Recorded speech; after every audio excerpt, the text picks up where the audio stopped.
नमस्कार दोस्तों, मैं रविंद्र रावत आप सभी का स्वागत करता हूं आप ही के चैनल में। दोस्तों, अगर आप अपना नया बिजनेस करना शुरू करने जा रहे हैं तो आपको किन बातों का ध्यान रखना चाहिए, ग्रहों को अपने अनुरूप कैसे बनाना चाहिए, व्यापार में आपको सफलता मिले उसके लिए किन बातों का ध्यान रखना चाहिए और कौन से परहेज, कौन से उपाय आपके सफलता का कारण बनेंगे, उन सारी विषयों पर आज इस वीडियो में मैं चर्चा करूंगा। लेकिन ये सारी चर्चा करने से पहले हमेशा की तरह आपसे निवेदन है, अगर आप चैनल पे नए हैं तो चैनल को सब्सक्राइब कर लें, बेल बटन को दबा दें, और अगर आपने पहले से चैनल को सब्सक्राइब किया हुआ है तो आपका तहे दिल से धन्यवाद। दोस्तों, व्यापार में हमारी मुख्य परेशानी क्या आती है? बिजनेस में हमें सबसे ज्यादा खतरा किस चीज का होता है? नुकसान होने का। तो सबसे पहले हमें ये देखना है कि हमारी कुंडली के अनुसार हमारे लिए कौन सा व्यापार सूट करता है। इसके ऊपर मैंने ऑलरेडी वीडियो बनाई हुई है, कौन सा व्यापार किसको सूट करता है, कौन से घर के अनुसार कौन सी चीज किसको सूट करती है, वो आप देख सकते हैं। लेकिन यहाँ पर मैं आपको बताने जा रहा हूँ कि जब भी आप व्यापार करें तो आप ये देखें कि आपकी कुंडली में जो अच्छे ग्रह हैं, शुभ ग्रह हैं, वो आपको व्यापार करने में मदद करते हैं। मगर जरूरी नहीं है कि केवल आपके शुभ ग्रह ही आपकी मदद करें। आपके कुंडली में नीच ग्रह से संबंधित व्यापार भी आपको सूट करते हैं। आपके व्यापार के संदर्भ में चुनाव करना सबसे पहला विषय होता है। आप अपने ग्रह स्थितियों के अनुसार पहले चुनाव करें। ये तो टेक्निकल बात है जो आपकी कुंडली के आधार पर ही होगी। दूसरी बात कि क्या आपको व्यापार सूट करता है या आपको नौकरी सूट करती है, सेवा से रिलेटेड काम आपको सूट करता है या बिजनेस आपको सूट करता है। उसके लिए आपके 6th हाउस और 7th हाउस को कंसीडर करना पड़ता है। 6th हाउस जिसके स्वामी बुध और केतु हैं, उसके अनुसार आप नौकरी क्षेत्र में जा सकते हैं, और अगर आपका व्यापार का संबंध बनता है तो उसके लिए बुध के अलावा शनि और शुक्र की महत्वपूर्ण भूमिका होती है। दोस्तों, व्यापार को जब भी हम करें तो सबसे पहले हमें अपने व्यापार का नाम अपनी कुंडली के जो ग्रह सबसे उम्दा हालत में है, अच्छी हालत में है, उसके रिश्तेदार के नाम पर करना चाहिए तो सपोर्ट मिलता है। बड़े बुजुर्गों के नाम से कई लोगों को फलता है, कई लोगों को अपनी स्त्री के नाम से, कईयों को बच्चों के नाम से। तो ये कुंडली में केतु, बृहस्पति, शुक्र, इनकी स्थितियों को देखना होता है। दोस्तों, आपका बही खाता जो कि बुध से संबंध रखता है, बही खाता अवश्य होना चाहिए। चाहे आपके पास कंप्यूटर हो, नई टेक्नोलॉजी हो, लेकिन आपका खाता जो होता है वो भगवान गणेश की लेखनी है। जब आप उस पर हिसाब लिखते हैं तो रिद्धि सिद्धि उस पर अपनी कृपा करती है। लेकिन अगर आप खाते को नहीं बनाएंगे, क्या लिया, क्या दिया, क्या सेल हुई, उसको कागज पे नहीं उतारेंगे, तो इससे आपके बिजनेस में बरकत नहीं आएगी। कंप्यूटर में आपको जरूर अपना सारा हिसाब किताब रखना चाहिए। आजकल बहुत सारे खाता ऐप वगैरह शुरू हो चुकी हैं, उसमें आपको हिसाब रखना चाहिए।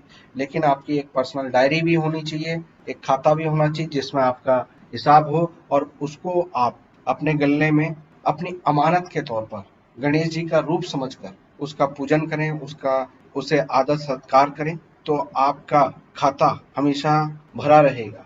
दोस्तों, जब भी हम कार्य की शुरुआत करते हैं तो हमें बुध को ठीक रखना चाहिए, बुध को पूजना चाहिए। अपने व्यापार में से, पहली कमाई में से आप छोटी कन्याओं के लिए कुछ ना कुछ उपहार दें। समय समय पर आपके परिवार में कन्याएं हैं, उन्हें आप उपहार दें, उन्हें भोजन करवाएं, या फिर किसी ऐसे स्थान पर जहाँ पर अनाथ कन्याएं रहती हैं, उन्हें आप दान पुण्य करके अपने बुध को प्रॉपर ठीक कर सकते हैं। दोस्तों, व्यापार की बरकत के लिए, व्यापार की बढ़ोतरी के लिए शनि का ठीक होना आवश्यक है। शनि को ठीक रखने के लिए हमेशा अपनी नेक कमाई में से नेत्रहीनों को, मजदूरों को भोजन करवाएं, मजदूरों का पैसा ना मारें। जो भी मजदूर लोग होते हैं वो जितनी आपको दुआ देते हैं उतना आपका काम फलता है।